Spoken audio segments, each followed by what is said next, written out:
Matthew 24. Jesus came out from the temple and was going away when his disciples came up to point out the temple buildings to him. And he said to them, "Do you not see all these things? Truly I say to you, not one stone here will be left upon another which will not be torn down."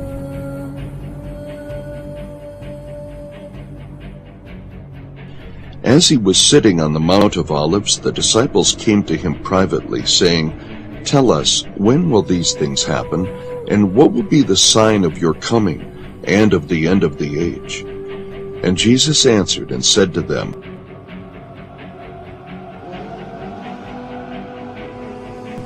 "See to it that no one misleads you, for many will come in my name, saying, 'I am the Christ,' and will mislead many.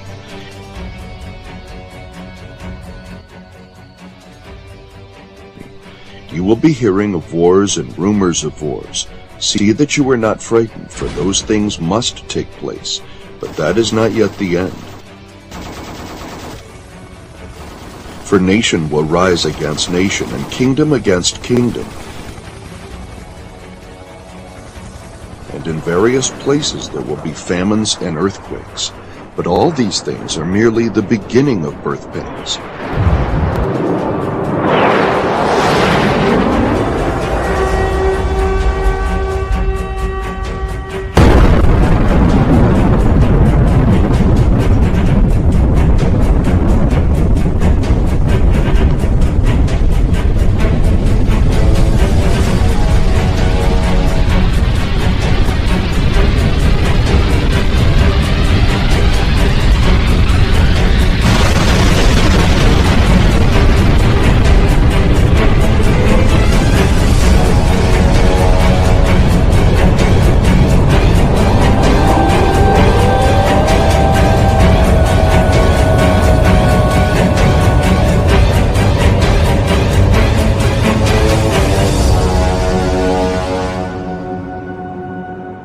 Then they will deliver you to tribulation and will kill you, and you will be hated by all nations because of my name. At that time many will fall away and will betray one another and hate one another. Many false prophets will arise and will mislead many. Because lawlessness is increased, most people's love will grow cold. But the one who endures to the end, he will be saved. This gospel of the kingdom shall be preached in the whole world as a testimony to all the nations, and then the end will come.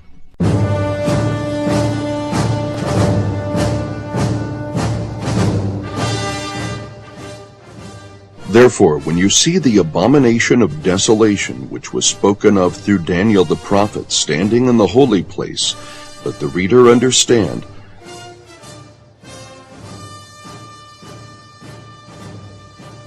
Then those who were in Judea must flee to the mountains. Whoever is on the housetop must not go down to get the things out that are in his house. Whoever is in the field must not turn back to get his cloak. But woe to those who are pregnant and to those who are nursing babies in those days. But pray that your flight will not be in the winter or on a Sabbath, for then there will be a great tribulation, such as has not occurred since the beginning of the world until now, nor ever will. Unless those days had been cut short, no life would have been saved. But for the sake of the elect, those days will be cut short.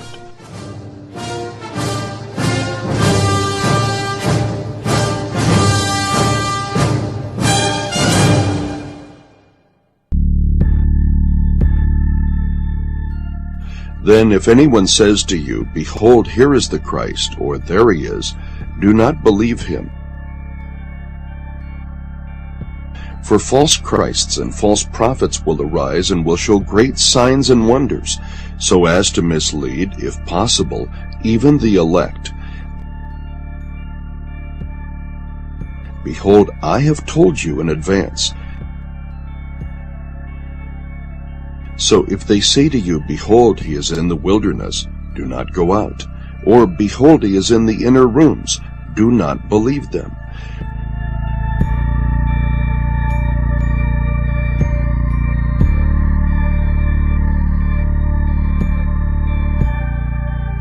For just as the lightning comes from the east and flashes even to the west, so will the coming of the Son of Man be.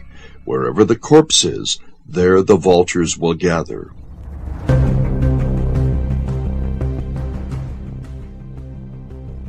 But immediately after the tribulation of those days, the sun will be darkened, and the moon will not give its light, and the stars will fall from the sky, and the powers of the heavens will be shaken. And then the sign of the Son of Man will appear in the sky, and then all the tribes of the earth will mourn, and they will see the Son of Man coming on the clouds of the sky, with power and great glory. And he will send forth his angels with a great trumpet, and they will gather together his elect from the four winds, from one end of the sky to the other. Now learn the parable from the fig tree. When its branch has already become tender and puts forth its leaves, you know that summer is near. So you too, when you see all these things, recognize that he is near, right at the door.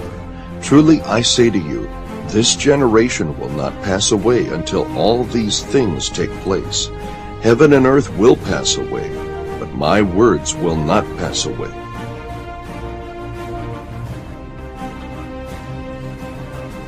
But of that day and hour no one knows, not even the angels of heaven, nor the Son, but the Father alone. For the coming of the Son of Man will be just like the days of Noah. For as in those days before the flood they were eating and drinking, marrying and giving in marriage, until the day that Noah entered the ark. And they did not understand until the flood came and took them all away. So will the coming of the Son of Man be. Then there will be two men in the field, one will be taken, and one will be left. Two women will be grinding at the mill, one will be taken, and one will be left. Therefore be on the alert, for you do not know which day your Lord is coming. But be sure of this, that if the head of the house had known at what time of the night the thief was coming, he would have been on the alert and would not have allowed his house to be broken into. For this reason you also must be ready. For the Son of Man is coming at an hour when you do not think he will. Who then is the faithful and sensible slave whom his master put in charge of his household to give them their food at the proper time? Blessed is that slave whom his master finds so doing when he comes. Truly I say to you that he will put him in charge of all his possessions.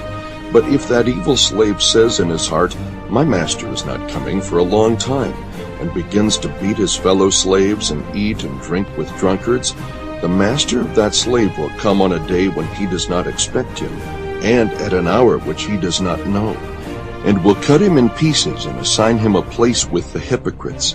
In that place there will be weeping and gnashing of teeth.